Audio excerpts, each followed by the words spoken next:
Before we get into the episode properly, I just want to say to everyone who's potentially watching this who doesn't watch my main episodes, this is not meant to be a guide to the Domain of Anguish. I'm not showing you techniques, I'm not showing you builds, I'm not showing you anything like that. It is by no means a walkthrough, and please, please, please don't take it as that, because I'm just doing it in the same style as I always do, which is trying to focus on the story rather than the gameplay. So if you're looking for a guide on how to do the Domain of Anguish, this is not it. Not by a long shot. So yeah, without further ado, let's get into it. Hello everyone and welcome to another episode. Today we're here at the Gate of Anguish, which is where the next probably about 4 episodes are going to be taking place. So this is the elite mission at the end of Nightfall. It's the last sort of small section of the Realm of Torment, which is still being completely inhabited by demons. And Cormyr, we spoke to Cormyr's avatar and she pretty much wants us to clear it out. They're all rallying behind one last general, one last really powerful guy called Malix the Unyielding. And he's got 4 generals of his own, which are all characters we've kind of heard of before, except for one of them, which is pretty cool. So we're going to be learning a lot about various things. So the 4 areas are the Foundry of Failed Creations, the Ravenheart Gloom, which is over there, the Stygian Vale, which is down there, and the City of Torc'qua, which is off behind that rock that way. So we'll be looking at these, probably 1 episode for each area, depending on how the timing goes. For the missions, I will be playing with my guild. We're going to be in a full human team, and we're going to be doing sort of what I consider to be the most simple and brainless way of doing the Domain of Anguish, which is Glaive Way, which some of you might be familiar with, some of you might not. We've not actually practiced it before, so hopefully it will go okay. We'll see. But let's speak to High Priest Zelix to get like a little bit of context of what we're actually doing here. So, High Priest Zelix, hello. He says that to defeat Malix the Unyielding, we must break into his ebony citadel. However, it will not be quite so simple as just knocking on his tower door. Malix the Unyielding has 4 great servants: the General, the Fury, the Greater Darkness, and the Dreadspawn Maw. So you might actually recognise 2 of those names. The General's got a real name, who you definitely will recognise when we reach him.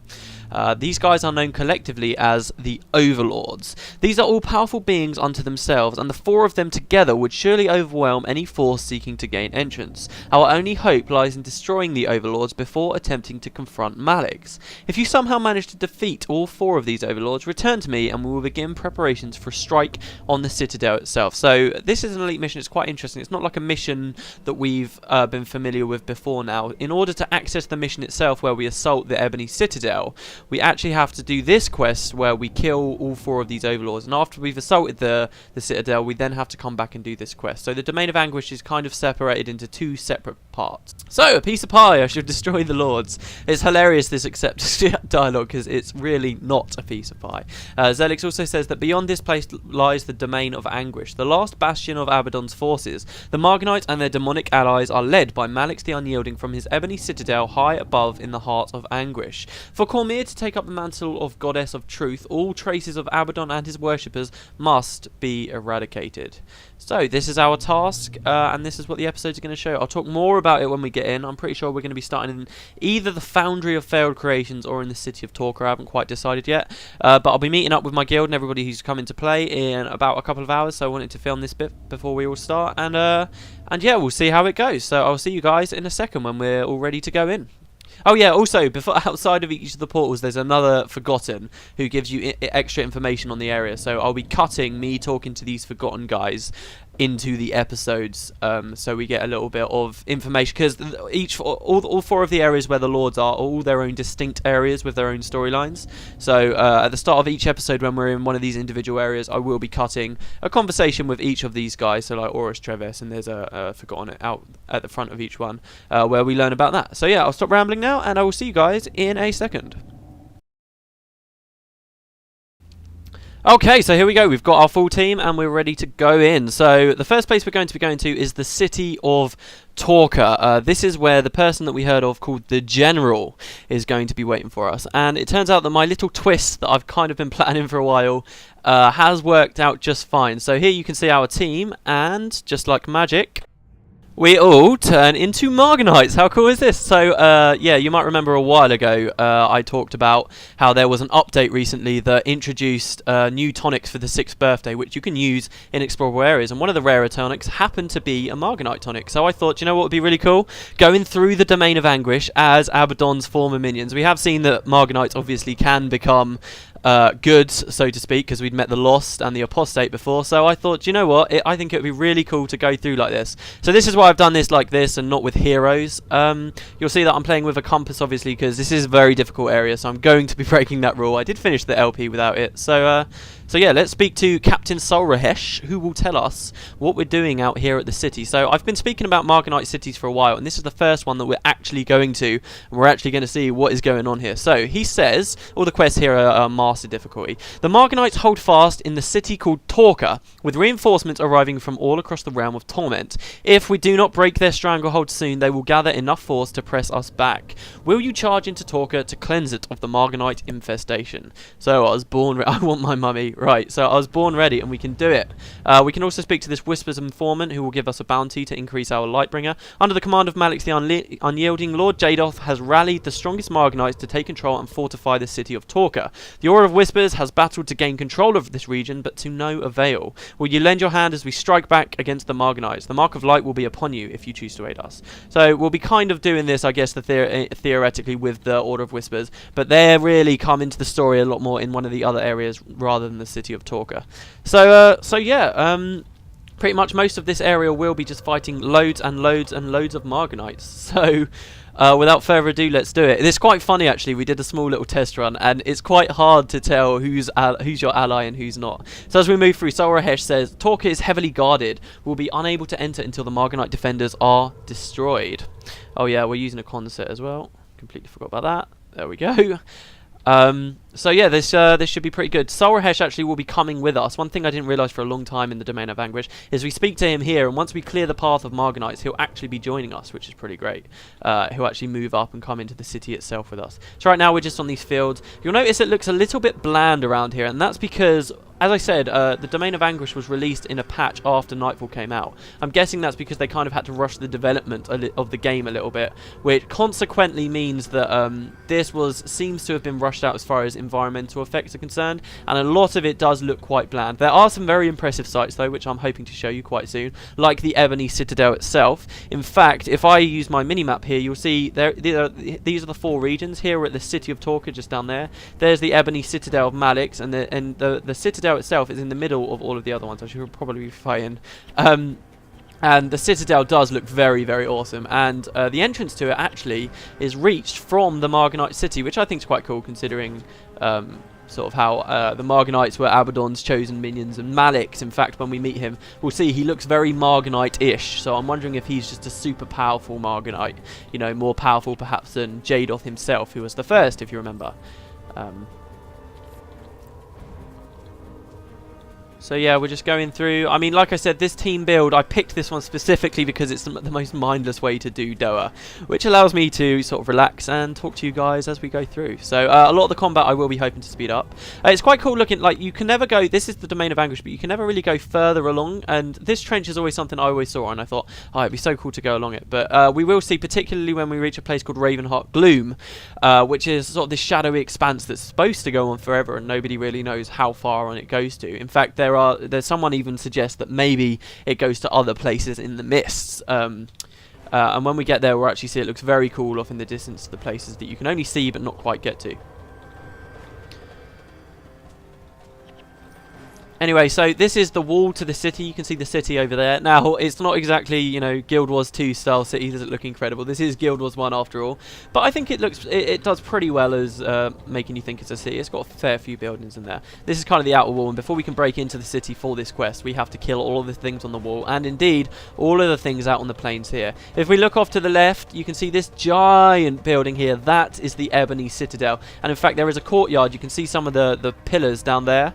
That is the courtyard that you go to actually reach inside that Ebony Citadel, but we won't be seeing that until we've actually defeated all 4 of the lords first. So we'll be seeing that. That should be in the last episode. I said last episode that the Domain of Anguish could take 4 episodes. It may take 5, because it may be 1 episode for each of these lords, plus 1 episode where we take out Malix himself, who, in my opinion, I know people will disagree, but in my opinion, especially before he was nerfed a while ago, is the hardest thing to kill in the game. He's just got so many skills that can mess you up unless you're really, really prepared. So yeah.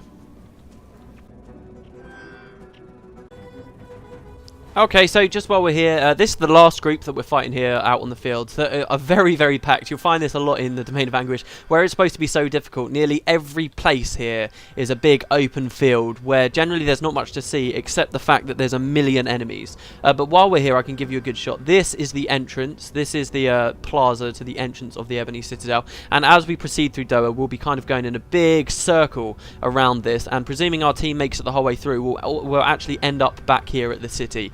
And with all 4 lords dead, we'll actually be able to enter the mission itself. And this is kind of where the mission takes place. And it'll be a long time before, as you can see down there, there's a door. It'll be a long time before we can actually open it and get inside to Maddox himself.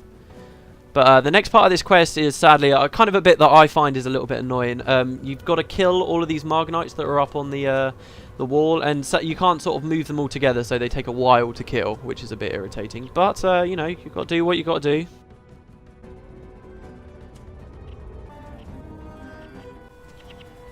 Okay, so there we go. The wall is now broke, and Sulrahesh, who was back at the entrance, is now going to start running up for us. We'll see him coming up this field. He says, "You did it. The gate is open. Now you must clear the city itself." And what happens here is you can get inside the city, but the second you move in, lots of margonites are going to move in from the east and the western fronts and try and swarm you. So what we're going to do is come in through the gate, which is now open, and you can see a load of them behind me running down. These guys are going to run down in a second. So we're going to come over here and fight them. And the next part of this quest is very simply clear out the whole city. You need to kill all of the margonites, but they're all running around like mad, desperately trying to kill you, so you've got to be a little bit careful.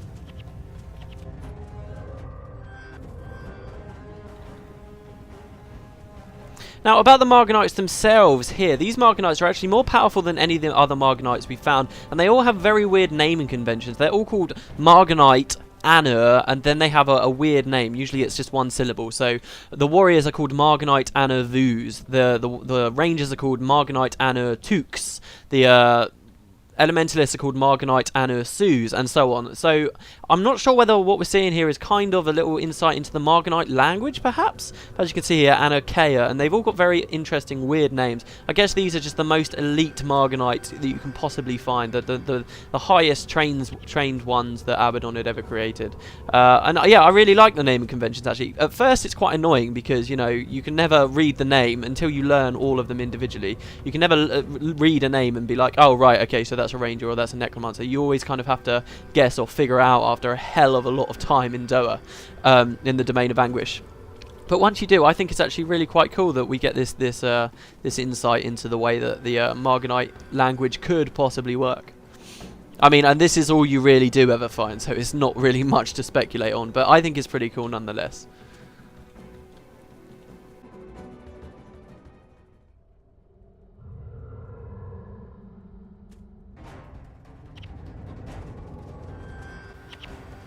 Okay, so here we go. This is the last group being bombed out now.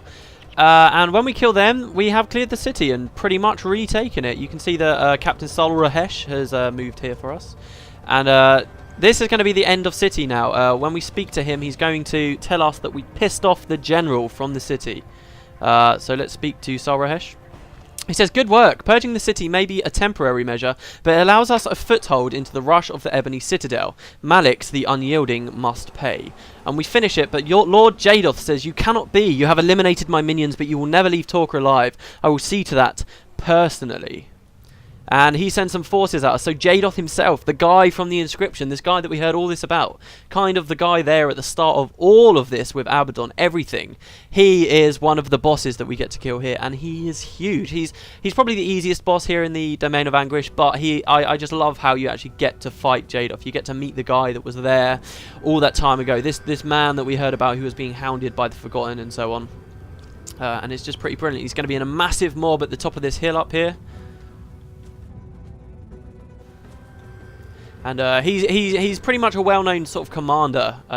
So what he does is he's not necessarily so strong, but he comes with a lot of Margonites. So you can just see all of those on the hill. And in fact, this hill was blocked off to us before. There were all these spikes coming up. And this is kind of how Domain of Anguish works. You finish the quests, and it gives you access to the other areas of the domain. So when you first go in, you can pick which area you want to start in. But then from then on, you kind of have to go in a big loop depending on where you started. And that has effects on what rewards you get here, which I'll talk about soon, because when we complete this, we'll get our first reward. But yeah, well, this is a big fight coming up, so let's see how we do.